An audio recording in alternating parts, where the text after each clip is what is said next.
Direito civil e vamos continuar tratando das obrigações, né? E depois vamos passar para pagamento, mas vai demorar um pouquinho porque eu ainda tenho uns textos aqui para ler.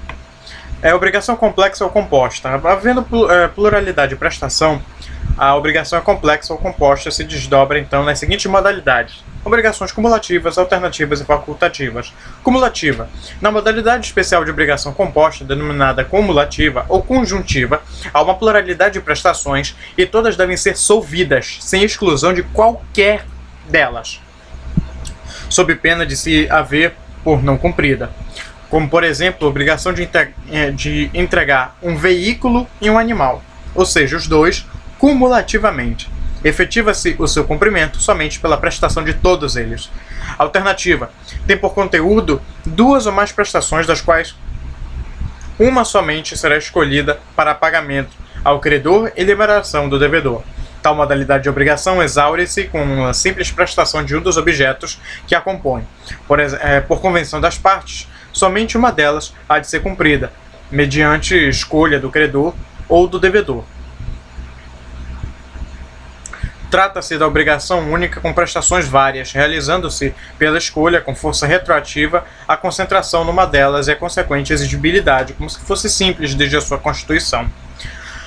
As obrigações alternativas oferecem maiores perspectivas de cumprimento pelo devedor, pois lhe permitem selecionar dentre as diversas prestações a que lhe for menos onerosa, diminuindo, por outro lado, os riscos a que o contratante se acha expostos. Se, por exemplo, um dos objetos devidos perecer, não haverá extinção do liame obrigacional, subsistindo o débito quanto ao outro. A obrigação alternativa só estará em condições de ser cumprida depois de definido o objeto a ser prestado. Essa definição se dá pelo ato de escolha. O CC respeita a vontade das partes. Em falta de estipulação ou de presunção em contrário, a escolha caberá ao devedor. Nada obsta a que as partes, no exercício da liberdade contratual, atribuam a faculdade de escolha ou qualquer uma delas, a faculdade de escolha a qualquer uma delas, seja o devedor, seja o credor, ou um terceiro de confiança de ambos.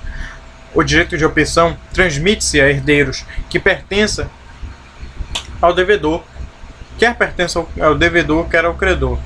O direito de escolha não é irrestrito, pois o parágrafo 1º do 252 proclama que não pode o devedor obrigar o credor a receber parte em uma prestação e parte em outra, pois deve uma ou outra. Se a obrigação a entregar 2 sacas de café ou 2 sacas de arroz, por exemplo, não poderá compelir seu credor a receber uma saca de café e uma de arroz. O aludido dispositivo legal estabelece a indivisibilidade do pagamento. Quando, no entanto, a obrigação for de prestações periódicas, mensais, anuais, por exemplo, a faculdade de opção poderá ser exercida em cada período. 252, parágrafo 2º. Poderá, assim, em um deles, no primeiro ano, entregar somente sacas de café e no outro somente sacas de arroz, e assim sucessivamente. Podem as partes estipular que a escolha se faça pelo credor ou deferir a opção a terceiro, que neste caso atuará na condição de mandatário comum. Se este não puder ou não quiser aceitar a incumbência, caberá ao juiz a escolha se não houver acordo entre as partes. Essa regra está no parágrafo 4º do 252 CC. Não é aplicável a escolha da prestação nas obrigações alternativas, o princípio jurídico do meio termo ou da qualidade média. Olha lá. Não é aplicável a escolha de prestação. O titular do direito de escolha pode optar livremente por qualquer das prestações em obligatione, porque todas elas cabem no ciclo das prestações previstas pelas partes. A concentração. Cientificada a escolha, dá-se a concentração, ficando determinado de modo definitivo, sem possibilidade de retratação unilateral, o objeto da obrigação.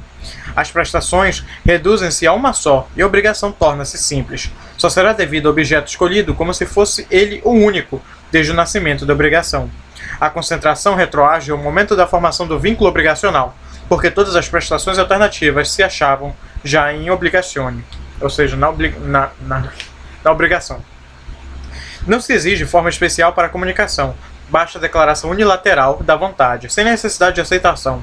Comunicada a escolha, a obrigação se concentra no objeto determinado, não podendo mais ser exercido o jus variandi. Torna-se ela definitiva e irrevogável, salvo se em contrário dispuserem as partes ou a lei. O contrato deve estabelecer prazo para exercício da opção. Se não o fizer, o devedor será notificado para efeito de sua constituição e mora. Esta não o priva, entretanto, do direito de escolha, salvo se a convenção dispuser que passa ao credor. Impossibilidade das prestações. A questão que ora se propõe é a dos reflexos que podem decorrer. Beleza, da impossibilidade, seja ela originária. Tá. Isso está no 253. Beleza. Na hipótese da impossibilidade originária ou da superveniente de uma das prestações por causa não imputável a nenhuma das partes, cuida-se de impossibilidade material, por exemplo, do fato de não mais se fabricar uma das coisas que o devedor se obrigou a entregar, ou de uma delas ser um imóvel que foi desapropriado. A obrigação concentra-se automaticamente, independentemente da vontade das partes, na prestação remanescente, deixando de ser complexa para se tornar simples.